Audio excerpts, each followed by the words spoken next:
Bonjour à toutes et à tous et bienvenue sur Oxalis Let's Talk, l'émission qui vous plonge au cœur du monde passionnant des achats. Je me présente, je m'appelle Léa Cespedes Sao, je suis ancienne acheteuse de métiers et de formation. J'ai travaillé dans plusieurs secteurs d'activité, les secteurs pharmaceutiques, aéronautiques et également banque assurance, et j'ai travaillé au sein de directions achats plus ou moins matures et plus ou moins bien outillées. Je suis aujourd'hui directrice du consulting chez Oxalis. Donc Oxalis est éditeur de logiciels spécialisé dans la digitalisation des achats. Nos clients sont principalement des PME, des ETI, mais également quelques grands comptes. Oxalis, en quelques chiffres clés, c'est 5 millions d'euros de chiffre d'affaires, environ 25% du chiffre d'affaires consacré à de la recherche et développement, et c'est également 50 000 utilisateurs présents partout dans le monde. Nous sommes aujourd'hui présents dans plus de 25 pays. Alors installez-vous confortablement, ajustez vos écouteurs et découvrons ensemble notre sujet du jour.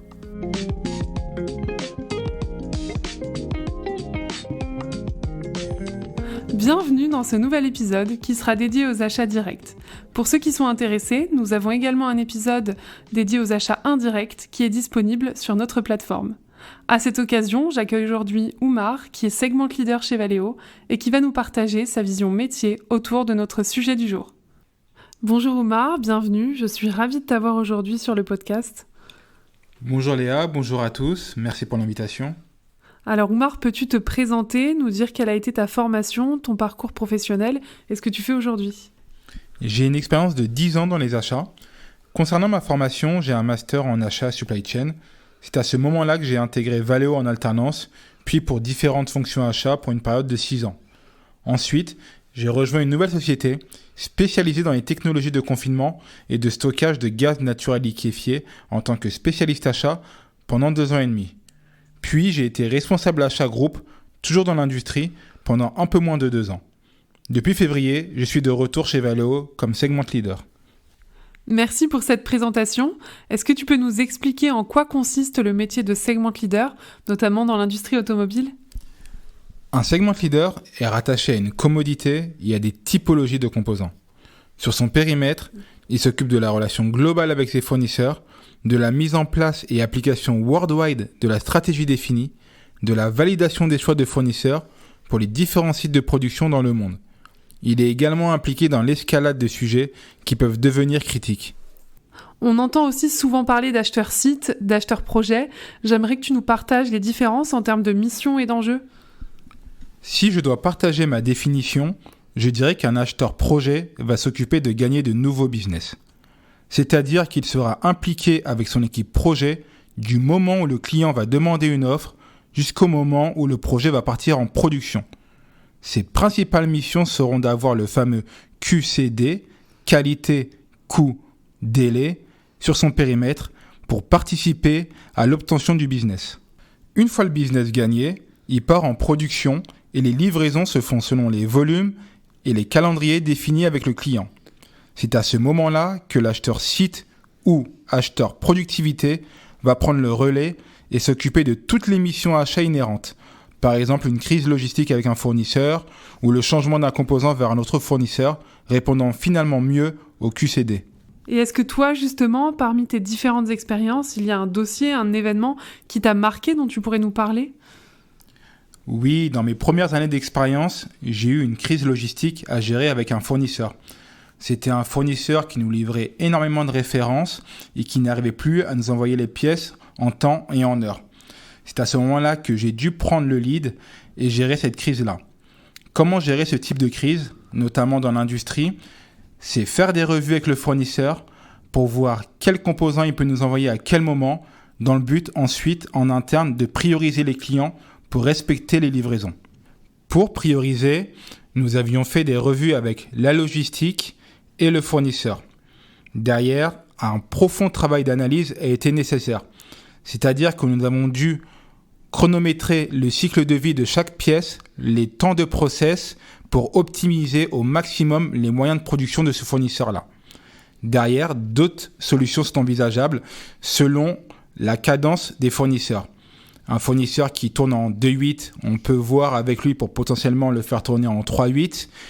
Ou un fournisseur qui ne travaille pas les week-ends, lui demander d'ouvrir le samedi et le dimanche avec une équipe dédiée pour pouvoir sortir plus de pièces et livrer plus rapidement. Merci pour ce retour d'expérience. Alors je vais te poser plusieurs questions tout au long de cet épisode. Ce sera notre fil conducteur pour être sûr d'aborder tous les sujets principaux. Pour qu'on rentre dans le vif du sujet, peux-tu nous partager ta définition des achats directs ? Alors, les achats directs représentent tous les achats de biens ou de services qui permettent d'élaborer le produit ou le service fini, commercialisé par la société concernée. C'est-à-dire que sans les achats directs, il est impossible pour une entreprise de vendre son produit. Les achats directs impactent directement, et selon les industries, significativement, la marge. Et est-ce que tu peux nous partager des exemples de familles ou catégories achats directs ? Dans les achats directs, nous pouvons retrouver quelques grandes familles comme les matières premières, par exemple le bois pour un artisan, les composants ou pièces qui sont intégrés dans le produit fini, comme un circuit électronique dans un smartphone, et des services liés à la production, comme l'application d'un vernis sur un meuble par un sous-traitant. En général, peu importe les familles, les choix de fournisseurs sont orientés par le triptyque QCD, qualité, coût, délai, comme évoqué précédemment. Selon des situations et des enjeux, des paramètres peuvent être mis plus en avant que d'autres. Cela dépend du contexte du business en question. Par exemple, un constructeur de smartphone peut accepter d'acheter un composant chez le fournisseur plus cher car celui-ci lui garantit une livraison plus rapide, ce qui lui permettra d'honorer des commandes clients en retard. C'est intéressant car avec ton retour, on constate bien la différence entre les achats indirects, qui représentent tous les biens et les services dont l'entreprise a besoin pour fonctionner, mais qui n'ont pas de lien avec le produit fini, et on voit bien que les enjeux ne sont pas les mêmes que les achats directs dont tu viens de nous parler. Donc tu as travaillé au sein de différentes entreprises, industries, toujours dans les achats directs, donc tu as une vision assez transverse. Comment vous, les acheteurs directs, vous réussissez à garantir le fameux triptyque QCD dont tu viens de parler ?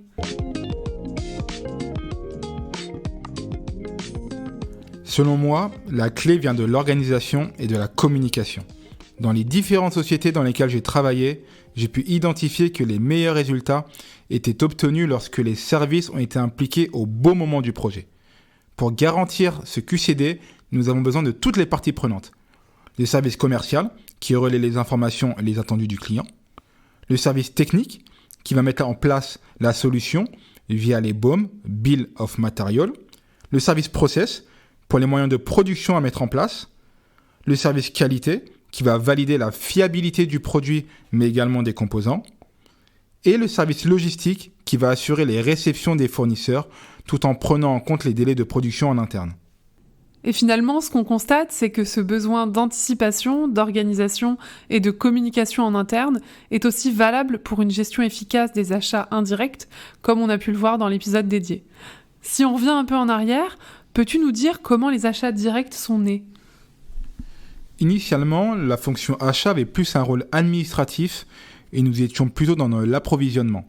Nous avons besoin d'un composant X, nous demandons l'offre, puis nous l'achetons. Les achats directs se sont professionnalisés dans les années fin 80, début 90, où nous sommes passés d'un rôle administratif à un rôle d'optimisation, notamment des coûts. Cela a débuté dans l'industrie, dans des secteurs comme l'automobile ou la grande distribution. C'est dans les années 2000 que les achats directs ont continué leur expansion à tous les autres secteurs, se rendant compte du fort impact des achats dans leur rentabilité. Au fil des années, les besoins des acheteurs directs ont dû évoluer. Qu'en est-il aujourd'hui ? Selon toi, de quoi l'acheteur direct a besoin pour performer, notamment en termes d'outils pour piloter son activité, même si j'ai déjà ma petite idée ? Quoi qu'il arrive et peu importe le métier, c'est assez évident, mais l'acheteur a besoin d'être motivé et impliqué.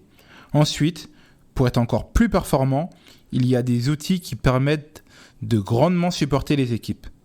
Après, cela dépend de la taille de l'entreprise, de ce qu'elle achète, de ses enjeux et ambitions, mais selon moi, l'acheteur doit pouvoir s'appuyer sur au moins 2 éléments. Le premier, une base reprenant le coût de tous les composants déjà achetés, dans le but de pouvoir comparer lorsqu'il en réutilise un sur un nouveau projet ou qu'il va utiliser un composant proche techniquement. Le deuxième, un outil de suivi relations fournisseurs pour pouvoir les évaluer, suivre leur évolution, leur impact dans la supply chain de l'entreprise. Justement, cette deuxième partie dont tu viens de parler, ça rejoint ce qu'on a vu dans les épisodes précédents. Toutes ces fonctionnalités que tu évoques d'évaluation, de pilotage des fournisseurs et de suivi sont présentes dans les SI achats et on sait que les acheteurs ont besoin de s'appuyer dessus pour performer au quotidien. Oui, Léa, je confirme. J'ai travaillé dans différentes sociétés, toujours dans l'industrie, où les achats sont très développés et à chaque fois, j'ai pu m'appuyer sur ce type d'outils qui nous font gagner énormément en temps et en efficacité. Alors on se dirige vers la fin de cet épisode. L'innovation est dans l'air du temps. Quel est l'impact pour les acheteurs projets et la relation fournisseur selon toi ? L'impact va être nuancé et dépend de la stratégie et des ambitions décidées par l'entreprise qui vont découler chez les équipes. Historiquement, nous avons des cas où le fournisseur alerte le client sur le développement de nouveaux composants pour lui permettre d'améliorer son produit techniquement parlant. Depuis quelque temps, cette relation de confiance va encore plus loin. Nous voyons de plus en plus la mise en place de partenariats entre fournisseurs et clients qui permettent de co-développer de nouvelles technologies. Je vais maintenant te poser une dernière question qui va nous permettre de conclure cet épisode. Quel message clé tu voudrais que nos auditeurs retiennent aujourd'hui ? Depuis l'émergence des achats directs, les acheteurs ne sont pas omnubilés par le coût des composants comme le cliché le laisse entendre. Comme expliqué un peu plus tôt, il y a la notion de coût, mais également de qualité et de délai pour participer à la pérennisation de business. Les achats directs sont en constante mutation et renouvellement selon les entreprises, les contextes, les enjeux ou événements externes comme une pandémie il y a quelques années. C'est un métier riche où les acheteurs directs ont les mêmes objectifs, QCD, mais passent par différents moyens selon leur structure. Merci Oumar d'avoir partagé ton retour d'expérience avec nos auditeurs aujourd'hui. Je pense que tout le monde a été très intéressé d'en apprendre un peu plus sur les achats directs et moi j'étais ravie de te recevoir. Merci Léa pour l'invitation, c'était un plaisir d'échanger avec toi. Nous arrivons maintenant à la fin de ce podcast. J'espère que vous avez apprécié ce moment autant que moi. Surtout, n'oubliez pas de vous abonner pour ne rien manquer de nos futures discussions. Et je vous donne rendez-vous le mois prochain pour un nouvel épisode. Et bien sûr, long live the procurement!